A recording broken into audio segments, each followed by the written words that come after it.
Good evening. We begin with new insight into a life spent with a killer. The common-law wife of the man who carried out Canada's worst mass shooting spoke publicly for the first time at an inquiry today. Lisa Banfield was also the first victim of his violence that day in Nova Scotia and wonders if it could have been different had she not escaped. And if I didn't get out of that car, I often think, would any of those people have died? So that's something that haunts me all the time. 22 people, including a pregnant woman and a Mountie, were killed over the 2 days of violence. CTV's Atlantic Bureau Chief Creeson Agecoutay was at the Mass Casualty Commission today. Creeson?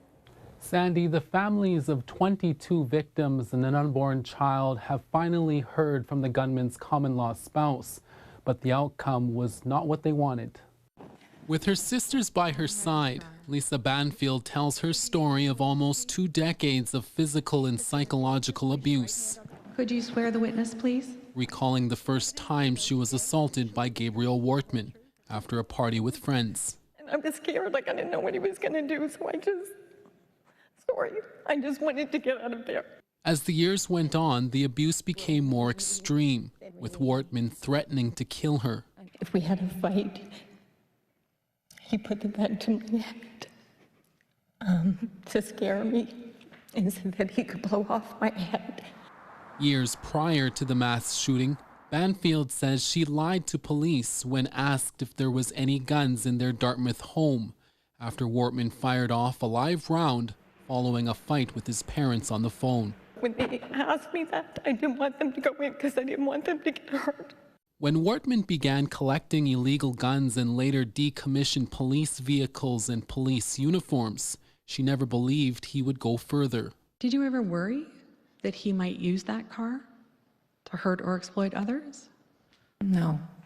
Much of the morning was spent going over meticulous details of the gunman's cottage and warehouse. For me, it doesn't seem to pertain to the actions of the 18th and 19th. By the afternoon, the victims' families walked out, angry that their lawyers couldn't question Banfield. I'm tired of fighting. 2.5 years into this. When this started, we thought we could all sit back and just let an independent group do it, but it's not independent. After more than 2 years, Scott McLeod says he is still waiting to get answers.